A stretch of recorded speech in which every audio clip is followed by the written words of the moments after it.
Hello everyone, welcome to the most chaotic cake making video. কয়েকদিন আগে আমার হাজব্যান্ডের বার্থডে ছিল, তো আমি চিন্তা করেছি এবার বাহির থেকে কেক না কিনে আমি নিজে ওর জন্য কেক বানাবো। কেক বানানোর জন্য যা যা প্রয়োজন বাসায় মোটামুটি সব কিছুই ছিল, জাস্ট মনে হয় বেকিং পাউডারটা আমি কিনে এনেছিলাম, কজ ওটার এক্সপায়ার ডেট পার হয়ে গিয়েছিল। এই যে vanilla essence, green food colour, then red food colour, আরও যা যা দরকার, নজলস, পাইপিং ব্যাগ সবই ছিল। যদি এগুলোর সব কিছুর প্রয়োজন পড়েনি অ্যাকচুয়ালি, কারণ আমি আজকে মার্বেল গ্লেজড কেক বানাবো, এটার জন্য অ্যাকচুয়ালি পাইপিং ব্যাগ, নজলস এগুলোর কোনো কিছুরই প্রয়োজন ছিল না। তারপর আমি সব কিছু নিয়ে বসেছিলাম যদি আমার কোনো কিছুর প্রয়োজন পড়ে আর কি। ওকে, তাহলে বিসমিল্লাহ বলে স্টার্ট করা যাক। এই যে আমার বেকিং পাউডার, তারপরে পাউডার মিল্ক, এরপর চিন্তা করতেছিলাম যদি ভালো না হয় তার থেকে বেটার বাহির থেকে কিনে নিয়ে আসতাম। আচ্ছা যাই হোক, কাজ শুরু করা যাক, দেখা যাক কি হয়। এটা হচ্ছে আটা বা ময়দা, যে কোনো একটা কিছু হবে আর কি। তো এই যে আমার মেজারিং কাপ, তারপরে আমি এখানে এখন একটা অভিনব পদ্ধতিতে আমি আমার আটা সব কিছু সুন্দর মতো, এটাকে কী বলে, ছাঁকনিতে চেলে নিব, ছাঁকনি বলে বোধহয় সম্ভবত। এটাতে আমি ভালো মতো করে এটার মধ্যে যেন কোনো ধরনের ইট পাথর পোকামাকড় না থাকে, আমি ওইভাবে করে আর কি চেলে নিচ্ছি। এটা হচ্ছে একটা, আমি ইনস্টাগ্রামে দেখেছিলাম এই টেকনিকটা, ওরা গ্লাসের মধ্যে করে, তো আমি মেজারিং কাপ দিয়ে সুন্দর মতো ছাঁকনির উপর করে ঘুরালে এরকম করে সব কিছু সুন্দর মতো হয়ে যায়। আশেপাশে আর কি আটাটা ওইভাবে ছড়ায় না, যেহেতু আমি টেবিলে বসে কাজ করছিলাম। আপনারা দেখতেই পাচ্ছেন খুবই আনাড়ি হাতের কাজ আর কি, কিছু বলার নাই। যাই হোক, তারপরে বলেছি আমার কেক দেখে কেউ কেক বানাতে যাবেন না, পরবর্তীতে যদি সেই কেক খারাপ হয় সেটার দায়ভার আমি নিব না। এই তো এরপরে বেকিং পাউডার, এটা অ্যাকচুয়ালি বেকিং পাউডার ছিল না কর্নফ্লাওয়ার ছিল, আমি ভুলে গিয়েছি। যাই হোক, এখন বুঝতেছি না, সবই তো সাদা সাদা আর কি। তারপরে এটাও চেলে নিতে হবে। দেন আমি প্রথমে আর কি শুকনো উপকরণ যেগুলো সেগুলো চেলে একটা শুকনো পাত্রে রাখতেছি। পরবর্তীতে এটা আর কি ভালো মতো মিক্স করে আমার যে লিকুইড যে উপাদান হবে সেটার সাথে মিশাবো। এই যে এখানে প্রয়োজন মতো গুঁড়া দুধ নিলাম। গুঁড়া দুধ অ্যাকচুয়ালি আমি চোখের আন্দাজে নিয়েছি, ওরকম সঠিক কোনো মেজারমেন্ট নেই। এই তো, তারপরে এখন আমি আমার যে লিকুইড উপকরণগুলো সেইগুলো আর কি ভালো মতো করে মিশিয়ে নিব। এখানে হচ্ছে ডিম ভালো মতো করে ভেঙে ডিমের সাদা অংশ এবং কুসুমটা আলাদা করে নিতে হবে। কুসুমটা খুবই সাবধানে এই যে আমার মতো করে একটা বাটি থেকে আরেকটা বাটিতে এভাবে ট্রান্সফার করবেন। প্রথম ডিমটার কুসুম আমি খুব সুন্দরভাবেই আলাদা করতে পারি, কিন্তু এই যে সেকেন্ড ডিমটা যখন ভাঙি তারপরে ওইটার কুসুম তুলতে গিয়ে একদম নাজেহাল অবস্থা, সাদা অংশের মধ্যে অনেকখানি কুসুম মিশে যায়। আমার মনে হয় এটা খুব একটা বেশি বড় মিস্টেক না, কারণ আমি সাথে সাথেই তুলে ফেলি, যে খুবই এক্সপার্ট হ্যান্ডে আমি পরে সাথে সাথে সব কিছু তুলে ফেলি। ঠিক আছে, ব্যাপার না, এরকম হয় মাঝে মাঝে। তো এরপরে আমি বাকি যে ডিমগুলো আমার দরকার আমি সেইভাবে একটার পর একটা ডিম ভেঙে নিই। আমার আসলে আজকে ইচ্ছা ছিল যে আমি দুই মোট টোটাল 4 পাউন্ডের কেক বানাবো, মানে 2 পাউন্ড করে আলাদা করে টোটাল 4 পাউন্ডের। কিন্তু আমি যে আসলে কত পাউন্ডের কেক বানিয়েছি আমি নিজেও জানি না। আমি ইউটিউবে ভিডিও দেখলাম 2 পাউন্ড কেকের, সেখানে হচ্ছে ওরা 4টা ডিম দিয়ে তারপর 1 কাপ ময়দা, তারপরে হচ্ছে বাকি যা উপকরণ ওইভাবে আর কি দিয়েছে। তো আমি যেহেতু 4 পাউন্ড বানাবো তাহলে আমার তো 8টা ডিম লাগছে, এবং তার সাথে হচ্ছে 2 কাপ ময়দা এবং আনুষঙ্গিক যা যতটুকু দরকার। এখানে আম্মু আমাকে হ্যান্ড ব্লেন্ডারটা সেট আপ করতে একটু সাহায্য করছিল। ফার্স্টে আমি উল্টাপাল্টা করে লাগিয়েছিলাম, অ্যান্ড দেন আমি আমার ডিমের সাদা অংশ ব্লেন্ড করা স্টার্ট করি। অ্যান্ড এটা খুবই আসলে ধৈর্যের কাজ, আমি কখনো এত ধৈর্য নিয়ে আসলে কোনো কিছু করতে পারি না। আমার আসলে ধৈর্য ব্যাপারটা খুব কম। ইউজুয়ালি দেখা যায় বাসায় আমি যতদিন মানে আমার ইনলজে এসেছি সবসময় আপুই কেক বানায়। তো আমি আস্তে আস্তে ব্লেন্ড করতে থাকি আর অল্প অল্প করে চিনি অ্যাড করতে থাকি, কারণ চিনি গলতে তো সময় লাগে, তো অল্প অল্প করে অ্যাড করলে সেটা আর কি চিনিটা গলার জন্য আর কি পর্যাপ্ত টাইম পাওয়া যায় এবং সহজে গলেও যায় চিনিটা। অ্যান্ড আমি পরে অন্য একটা পাত্রে ট্রান্সফার করে ফেলি। আম্মু শুরুতেই বলেছিল যে এইটাতে তুমি আসলে করতে পারবা না, কারণ এইটা অনেকখানি জায়গা খাবে, তো তুমি অন্য পাত্রে শিফট করে ফেলো। ভয়ানক গরম ছিল ওই দিন আসলে। এরপর আমি জিজ্ঞেস করি কতক্ষণ লাগবে, and then এই তরল তরল ব্যাপার কখন শেষ হবে? কতক্ষণ? দেন আর কি আবার আমি কাজে লেগে পড়ি। এর মধ্যে আমার হাজব্যান্ডও বাসায় চলে আসে। তো ও এসে ওর নিজের বার্থডে কেক ও নিজেই আমাকে বানাতে হেল্প করে। তো যাই হোক, এর মধ্যেও একটা রহস্যের গন্ধ আছে, আপনারা একটু পরেই জানতে পারবেন সেই রহস্যের ব্যাপারটা কি। ওই দিন যে কি বীভৎস গরম ছিল, মানে বলার বাহিরে। এরপর আমি ডিমের কুসুমগুলো সাদা অংশের সাথে মিশিয়ে ফেলি।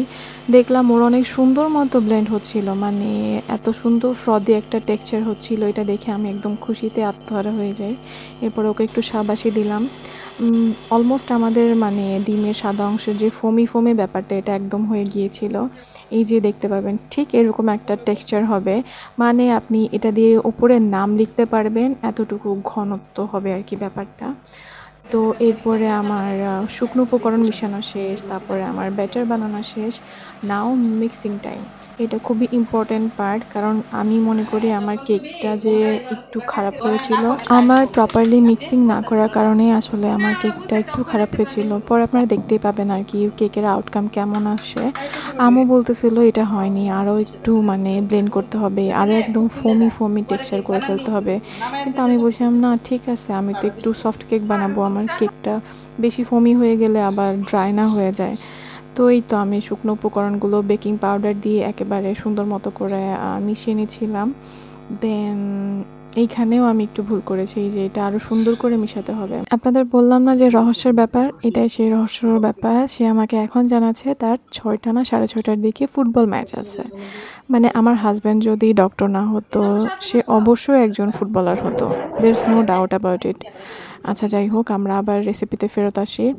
এরপরে শুকনো উপকরণগুলো ভালো মতো করে ডিমের যে ফোমি ব্যাটারটা বানিয়েছি আমরা, তার সাথে মিশিয়ে ফেলতে হবে।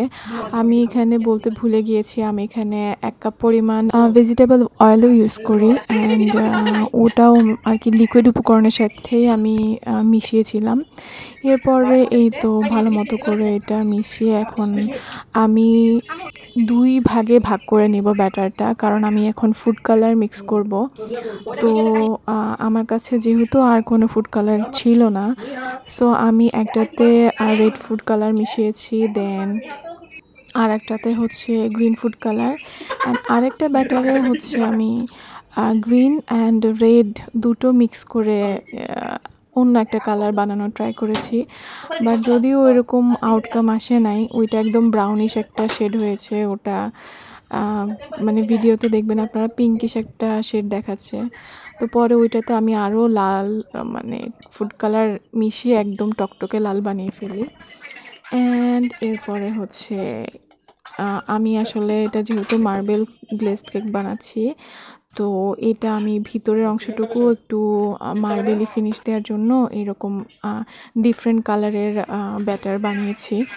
এরপরে ফার্স্টে রেড কালারটা দিয়ে, এরপরে গ্রিন কালারটা দিয়ে, দেন হচ্ছে ভালো মতো করে যে কোনো কাঠি বা চিকন কিছু দিয়ে আর কি ভালো মতো ঘুরিয়ে নিতে হবে ভিতর দিয়ে, তাহলে ওই যে মার্বেলি যে টেক্সচারটা আসে বা ওই রকম লুকটা আসবে আর কি। তো আমার হয়ে গিয়েছে সুন্দর মতো। এরপরে এটা ওভেনটা আপনি প্রিহিট করে নিয়ে তারপরে হচ্ছে দিয়ে দিতে হবে। অ্যান্ড আমি সেকেন্ড কেকের কাজ করছিলাম। এই তো আমার কেক দেখতে তো ভালোই লাগছিল, তারপরে যে দুর্ঘটনা ঘটে, মানে এক জায়গায় কীরকম ফুলে ওঠে। পরে টিভিতে উৎসব মুভির এই তুমি সংটা শুনছিলাম, অ্যান্ড আমার সেকেন্ড যে কেকটা সেটারও কাজ করছিলাম। তারপরে আমি আমার কেকের যে ক্রিম সেটা আমি রেডি করে নিয়েছিলাম, কারণ কেক হতে হতে এই ক্রিমটাও আমাকে একটু ফ্রিজে রেখে সেট করে নিতে হবে। এই যে অংশটুকু, আমি জানি না কেন একপাশের এই অংশটুকু এরকম এরভাবে ফুলে গিয়েছে। এরপরে কেকের পেপারগুলো আমি খুলে ফেলছিলাম মোল্ড থেকে কেকটা তুলে। এটা খুবই স্যাটিসফাইং ছিল প্রসেসটা। এই যে জায়গায় জায়গায় আই গেস বেকিং পাউডার বা সোডার কারণে এইরকমভাবে ফুলে উঠেছে। আমি হয়তো বা ঠিকভাবে মিক্স করি নাই, যার কারণে এরকম ফুলে ভিতরে এরকম গর্তের মতো হয়ে গিয়েছে। দেন 3টা লেয়ারে কেটে আমি স্লাইস করে আমি আর কি কেকটা রেখে দিলাম। দেন সেকেন্ড যে কেকটা ছিল ওটা একটু ছোট করেছি আকারে, ওটাও ডাবল স্লাইস করে আমি রেখে দিলাম।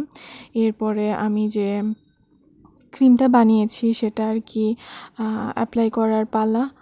তো উপরে যে অংশটুকু মনে হচ্ছিল যে ক্রিম থাকবে না বা লেগে থাকবে না, একটু বেশি শাইনি বা গ্লসি পার্টটুকু আমি একটু ফেলে দিচ্ছিলাম যেন ক্রিমটা ভালো মতো করে কেকের ভেতরে ঢুকে। এরপরে সাইড দিয়ে হালকা যে পোড়া পোড়া অংশগুলো ছিল সেগুলো আমি এইভাবে খুলে খুলে রেখে দিচ্ছিলাম। কেক বসানোর জন্য যে বোর্ডগুলো থাকে আমার কাছে ওরকম কোনো বোর্ড ছিল না, দ্যাটস ওয়াই আমি প্লেটের মধ্যেই মোটামুটি দেখলাম এইটা অনেকটা কেকের শেপ ধরে রাখতে পারবে আর সাইজেও বড় ছিল, যেহেতু আমার ক্রিমগুলো সাইড দিয়ে একটু পড়ে যাবে। আর এই ক্রিমটা একটু এরকম লিকুইডি ব্যাপারটা বেশি থাকবে, কারণ মার্বেল গ্লেজড কেকে আপনারা জানি না ইউটিউবে ভিডিও দেখেছেন কি না, ওরা একদম এর থেকেও আরও বেশি লিকুইড করে। আমি এত বেশি ক্রিম অ্যাকচুয়ালি ওয়েস্ট করতে চাচ্ছিলাম না, দ্যাটস ওয়াই আমি এরকম আর কি সেমি লিকুইড একটা কনসিস্টেন্সি রেখেছি। দেন ভালো মতো করে যে জায়গাগুলো আমি ভালো মতো স্লাইস করতে পারি নাই কেকের অন্য একটা কেকের অংশ থেকে নিয়ে আমি ওগুলো পূরণ করছিলাম। অন্য কেক বলতে এই কেকেরই যে অংশগুলো বাড়তি ফেলে দিয়েছিলাম সেখান থেকে নিয়ে আর কি সেগুলো জায়গা ভরাট করে দিচ্ছিলাম। এরপরে এই তো লেয়ারিং করে সুন্দর মতো ক্রিম লাগিয়ে আমি এরপরে এই ক্রিমের মধ্যে আমি রেড কালারটা মিক্স করে মার্বেলি যে একটা ফিনিশ সেটা আমি আর কি আনবো। এরপরে যে বাকি অংশটুকু ছিল এর মধ্যে আমি রেড ফুড কালার মিক্স করে দিই। অ্যান্ড এইভাবে আস্তে আস্তে আর কি, এটা ইজি অনেক, আপনারা যে কেউই পারবেন বাসায় এটা ট্রাই করলে। মানে জাস্ট একটার উপর দিয়ে আরেকটা লেয়ারিং করে দিতে হবে। এরপরে ও নিজেই আর কি ওই লিকুইডি ব্যাপারটা থাকার কারণে ও নিজে থেকেই যে মার্বেলি ফিনিশিং বা শেপ নেওয়া দরকার ও নিয়ে নিবে আর কি। এরপরে এটা প্রায় 2 to 4 আওয়ার্স বা তার থেকে যদি বেশি সম্ভব হয় এটা ফ্রিজে রেখে দিতে হবে কেকটা প্রপারলি সেট হওয়ার জন্য। আদারওয়াইজ কেকের যে এই যে ক্রিমি ইয়েগুলো আছে, ক্রিমগুলো আছে, সেগুলো একদমই বেশি গড়ায় গড়ায় সাইডে পড়ে যাবে। তো এটা যেন মোটামুটি কেকের ভেতরে ঢুকে এবং কেকটা সফট থাকে, সেই জন্যই আসলে এই ফ্রিজিং করার ব্যাপারটা। ফ্রিজিং বলতে আপনি ফ্রিজের নর্মাল টেম্পারেচারে আর কি 4 থেকে 6 ঘন্টার জন্য রেখে দিবেন। আমি যখন কেকটা রাখি তখন অলমোস্ট সন্ধ্যা 6টা বাজে। তো আমরা 11টার দিকে কেক কেটেছিলাম, তো অলমোস্ট 5 আওয়ার্সের জন্য আমি কেকটা ফ্রিজের নর্মাল টেম্পারেচারে রেখে দিয়েছি। অ্যান্ড আমার মনে হয় আমার থেকে ভালো আপনারাই ভালো বুঝবেন। এরপরে আমি একটু ডেকোরেশনের কাজ করি, যে বেলুন তারপরে লাইটিংয়ের এই ব্যাপারগুলো আর কি টুকটাক করে। দেন আমি চিন্তা করেছিলাম শাড়ি পরবো, বাট আমার এত টায়ার্ড লাগছিল আমি জাস্ট শাওয়ার নিয়ে কেকটা আর কি ফ্রিজ থেকে বের করে ফাইনাল যে ডেকোরেশন করা সেটা আর কি করছিলাম। হ্যাপি বার্থডে লেখা স্ট্যান্ড, তারপরে হচ্ছে কিছু ক্যান্ডেল দিয়ে আমি আর কি মোটামুটি ফাইনাল একটা ডেকোরেশন করে ফেলি, কারণ এই কেকের ওপর নজল দিয়ে কিছু লিখলে আমার মনে হয় না থাকতো। আর ওই দিন প্রচুর গরম ছিল, তো এই জন্য আমি আর নজল দিয়ে ওইভাবে আমি চিন্তা করেছিলাম হোয়াইট কালার দিয়ে আমি উপরে লিখবো আর কি। তো আমি পরে ভাবলাম যদি ওইটা মিশে যায় তাহলে কেকটার যে মোটামুটি একটা সুন্দর গ্লেজি ব্যাপার চলে আসছে সেটা নষ্ট হয়ে যাবে, এই জন্য আমি আর পাকনামো করে এটা করিনি।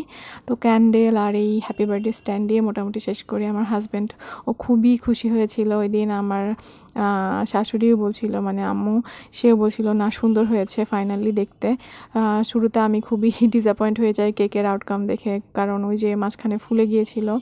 এরপরে আমার মা বাবা তারপরে আপু এরপরে আমার দেবর সবাইকে দেখাই অ্যান্ড ওদেরকে ভিডিও কলে রেখে মোটামুটি এই তো ওর বার্থডে সেলিব্রেট করি। অ্যান্ড এই ছিল আমার আজকের জন্য একদম ডিফারেন্ট টাইপের একটা কেক মেকিং ভিডিও। আশা করি সবার ভালো লাগবে। এখন আমি ওই দিনের কিছু পিকচার্স দিয়ে দিব। তো এটা অনেক স্পেশাল একটা ডে ছিল, তো চিন্তা করলাম এটা ভিডিও করে মেমোরিজে রেখে দিই, এটা আজীবন থাকবে আমার এখানেই। তো দেখা হচ্ছে আপনাদের সাথে পরের ভিডিওতে। ততদিন পর্যন্ত সবাই সুস্থ থাকবেন, ভালো থাকবেন। And don't forget to like, comment, share and subscribe to my channel. Okay, take care, bye by.